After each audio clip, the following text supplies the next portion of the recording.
What if I told you that the key to getting ahead isn't really about being the most talented person in the room? Today, we're going to dive into a totally different kind of self-assurance, one that's inspired by the timeless strategies of Niccolo Machiavelli. This is all about building a quiet, powerful certainty that needs zero approval from anyone else.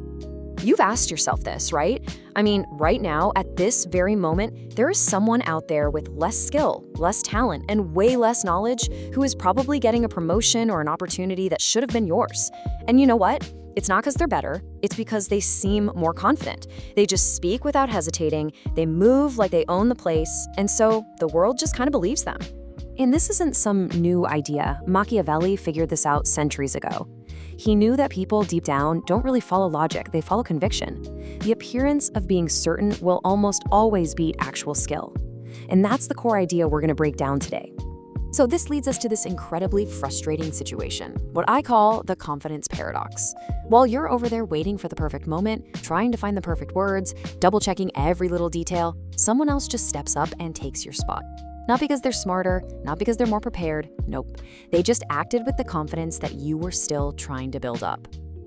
Okay, this is probably the most critical thing to get. We have to stop thinking of confidence as some magic feeling you're either born with or you're not. It isn't a personality trait. It's a strategic skill. It's a tool. And just like any other tool, if you don't learn how to use it for yourself, you can bet someone else is going to use it against you. So, our first principle is all about facing what's really holding you back, and we're going to call it the slave within. You see, you weren't born weak or hesitant, you were conditioned to be. So the very first step to building this kind of dark, unshakable confidence is to recognize that internal voice. You know the one, the part of you that was trained to play small. Think about it. From the time we're kids, we hear these things. Listen to your elders. Ask for permission. What will people think? And these phrases, they wrap around our minds like invisible chains. They install this little voice inside that's always questioning, always seeking approval before it does anything. That voice isn't you. It's just an echo of years and years of conditioning. And this right here, this shows you the hidden cost of all that hesitation. Every single time you ask for permission when you really don't need to, you are literally giving your power away. You're telling someone else, hey, your judgment is better than mine. Real confidence starts the moment you stop asking. Let's look at a real-world example. Remember Ratan Tata and the nano car? The entire industry was laughing, saying it was impossible, that it would be a total failure. But did he argue? Did he write long posts defending his vision? Nope. He just worked. And the car itself? Well, that silenced everyone. Bold, quiet action is the ultimate way to shut down that inner slave. And this idea of bold action, it flows right into our second principle, the power of presence. You see, real power isn't about being the loudest person in the room, not at all. It's about commanding the room without even saying a word. Just look at the difference here. The insecure person, they walk into a room needing attention, looking for approval. But the powerful person, they enter silently. They observe. Insecure people talk fast, they fill every silence because it makes them nervous.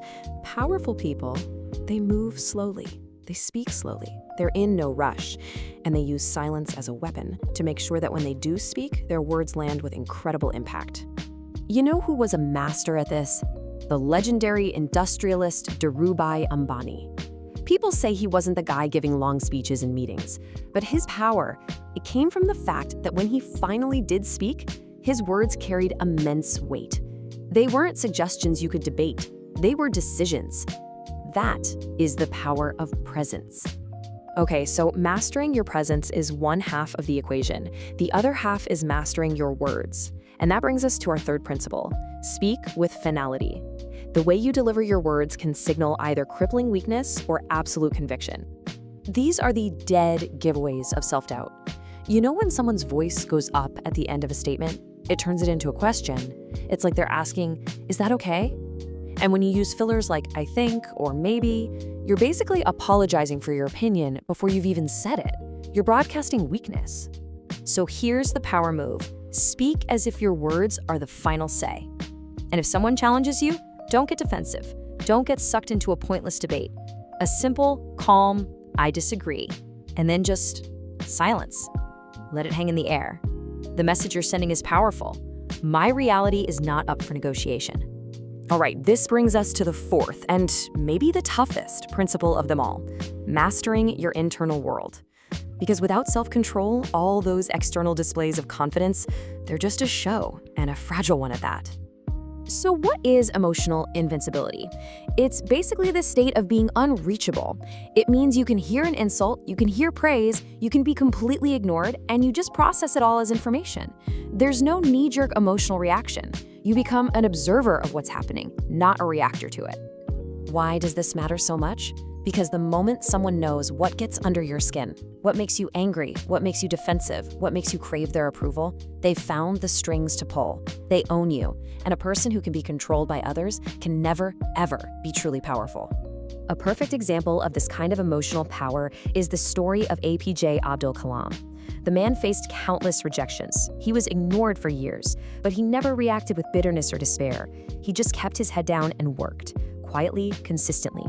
And eventually, his results, his work, spoke so loudly that an entire nation had no choice but to listen and give him respect. And finally, let's talk about the ultimate test of confidence, rejection.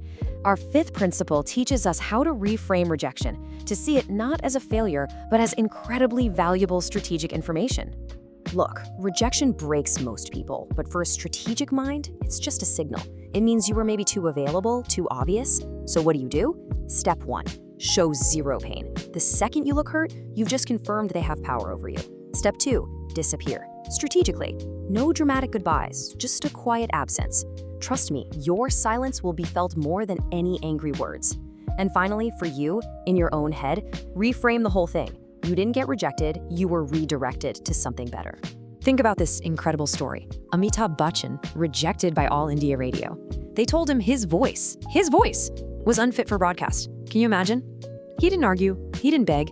He just walked away, built his career, and today, that exact same voice is one of the most iconic, beloved voices in the world. He wasn't rejected, he was just redirected toward his true destiny. So, let's bring it all together. These are the 5 pillars. It starts inside, right? Conquering that conditioned voice of doubt. Then, you project that power through a calm presence, and you speak with unshakable finality. At the core of it all, you become emotionally unreachable. And finally, you learn to see rejection not as an end, but as a strategic course correction. And that really brings us to the final thought. This isn't just some interesting theory. These are tools. So the real question, the only question that matters now is, which one of these are you going to apply today? What is that one invisible chain, that one small hesitation that you're going to decide to break first?